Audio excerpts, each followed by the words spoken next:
Як ви вже можете бачити, це якраз трофейний російський танк «Мангал», який майже захищений від якихось FPV-дронів, але, як ви знаєте, його якраз зупинили FPV-дрони. Спочатку скидом, а потім вже добили FPV-дроном. Зараз ми подивимося саме, як тут що виглядає, що тут видно і що з нього вийшло.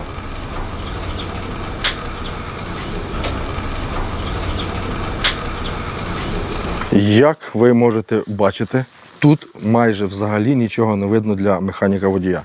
При цьому башта заштопорена, вона взагалі без снарядів, він не стріляє. Ну і взагалі, що тут стріляти? Це російський Т-62М, який був виготовлений ще в 60-х роках.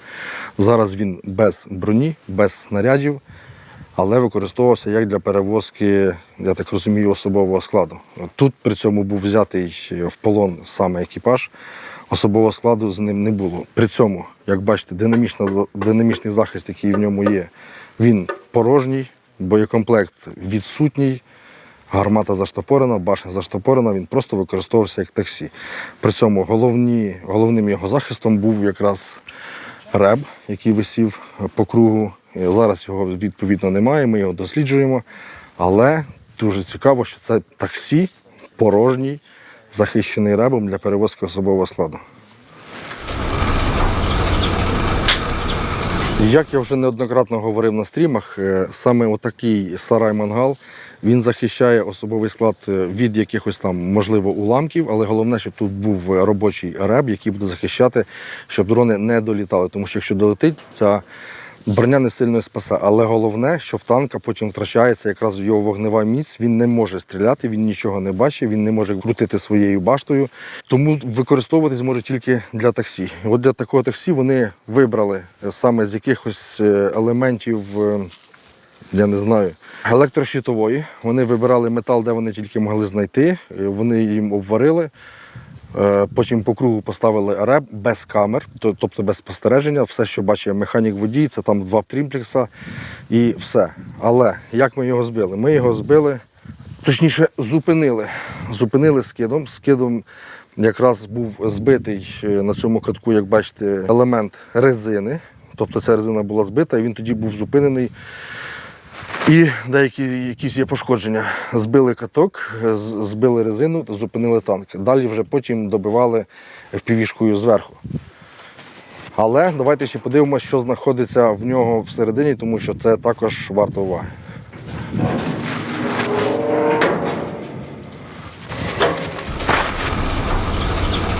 Ось так виглядає це їхнє підсобне приміщення. Тут, можливо, жив особовий склад, тому що тут є спальні мішки, тут є їхні продукти харчування, їхня вода. Так виглядає саме башта без броні, без динамічного захисту, звичайна башня Т-62М. При цьому закритим люком заряджаючого, і тут сидів, я так розумію, командир. Єдине, що тут було нового на цьому всьому танку 60-х років, це радіостанція, тому що нова антенна, і там видно провода, до якої підключалася радіостанція. І, звісно, реб, який був по кругу, і підключався за допомогою звичайної польовку, яку роблять зв'язківці для тапіка ТА-57.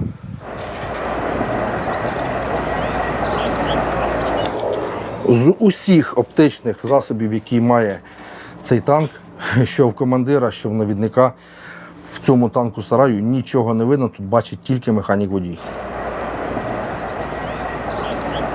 При цьому в цей люк я залізу спокійно і подивлюся, як там без механізму заряджання заряджаючим.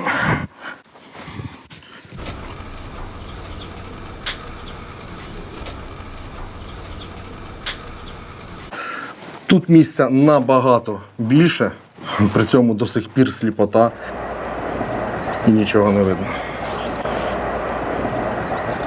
І зараз ми поговоримо саме з механіком-водієм, який приїхав на цьому танку і до цієї точки, де ми зараз знімаємо, як цей танк Т-62М, як він себе показує. Стара рухлядь разом з цим сараєм? Чи... Під час пересування дуже гримить цей сарай.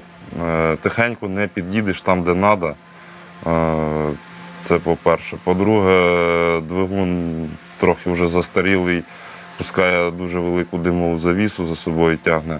Ну і такі, він вже уставший. Це вже не та техніка, на якій повинні проходити якісь дії.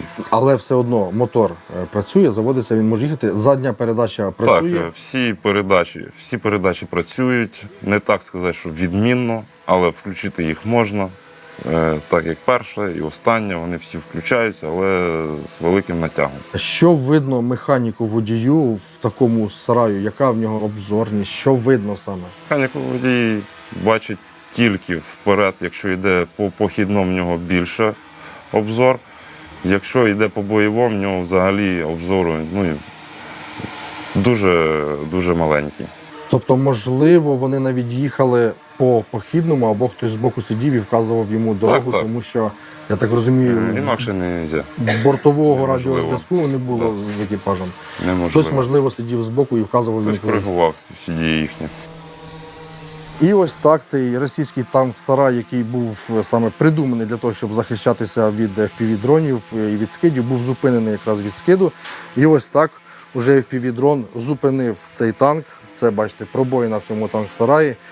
І, як я вже говорив, башта заштопорена, без снарядів, він не стріляє взагалі. Мав захист РЕБ і одну єдину радіостанцію, яка також була знята. Сліпий танк «Сарай» тепер вже в лавах Збройних сил України.